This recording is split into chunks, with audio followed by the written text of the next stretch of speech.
right, I am here with Lieutenant Tim Holland, who is part of the NOAA Corps, which is a division of the National Oceanic and Atmospheric Administration. He helps run the Atmospheric Research Observatory here, as well as helping out in the communication station, which is very important for when we get flights in. Tim, how you doing today? I'm doing good. Thanks for inviting me to come chat for a little bit. Give us kind of a small summary of what it is you do here at the South Pole. The most important thing I do at the South Pole is I work to keep the Atmospheric Research Observatory running. So we have 12 different types of instruments that do a whole bunch of, as we joke, sniff air down here. So we look at everything from like CO2 in the atmosphere to carbon dioxide, how that has been rising over time, to hydrocarbons, which are things like CFCs that eat away the ozone layer. Right. And then we're also the guys who determine the ozone hole every year. Right. Launching balloons. Right. If you guys have ever seen news reports on the ozone hole over Antarctica, this is one of the main stations they get data from, right? As far as how thin that ozone layer is. Yes. Okay. We also saw, I think I've also posted a video of us launching a balloon, and that's a big part of how you get your data, right? Can you tell us a little bit about that balloon launching process here? Yeah, so the balloon has two things that really helps us out. Okay. One is that we work with the MET team. Which is meteorology, right? Yeah. Okay. Which we attach their payload to our balloon that goes up and helps give us good weather observations here. But then at the same time, we have our payload that measures the ozone layer.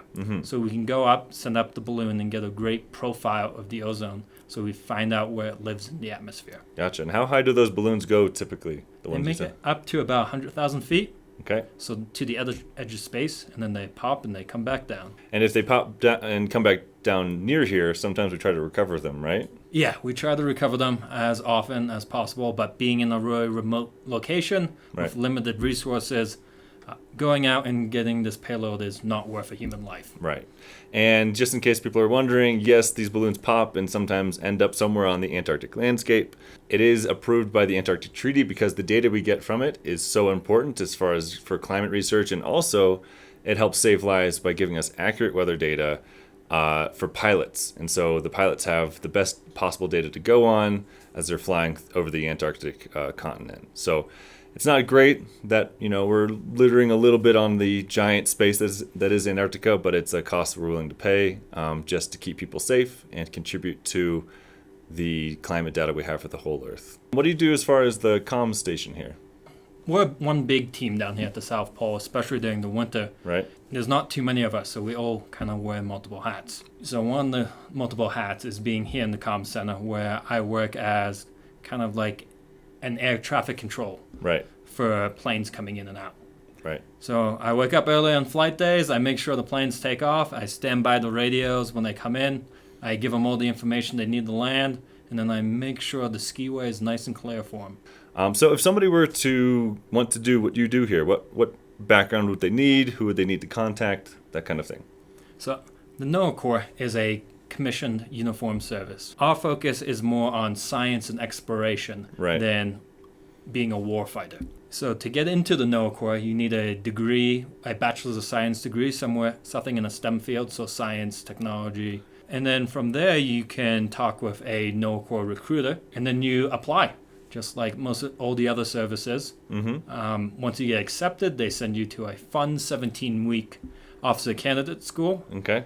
At the United States Coast Guard Academy, because we do work very closely with the Coast Guard. Because you have such a small roster, basically, that it makes sense for you to work with another service for training and that kind of thing. Yeah. So at one point, you were in American Samoa, right? Doing work for the NOAA Corps? Yeah. So the Atmospheric Research Observatory is one of 4 baseline observatories around the world. The reason we're down here is because it's the cleanest air in the world. There's barely any man-made pollution. So there are 3 other stations. There's one up in Burrow, Alaska, which is as north as you can get in the United States. Right, okay. The next one is in Mauna Loa, Hawaii.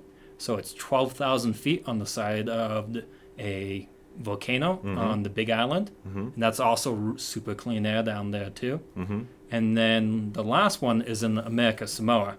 And I was out there for a year running that station before I got assigned down here. So does anybody need a background in meteorology or climate science to work down here? So surprisingly, no at Aero. My background is not. I went to school for aerospace engineering and spent 4 years working at NASA in mission control before I transitioned to the NOAA Corps. What they liked when I worked in mission control, my job was to troubleshoot things that broke on the International Space Station. Right, okay. Do that fast, efficiently, and with limited communication. So with that background working for NASA and your aeronautics degree and experience working down here in somewhere so remote, do you feel like being an astronaut is somewhere in your future?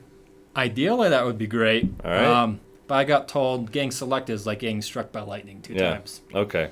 So something you could dedicate your life to and still not make it. Yeah. All right. Well, thanks so much, Tim. I appreciate it. Thank you so much for your time. Yeah. And thanks you guys for watching.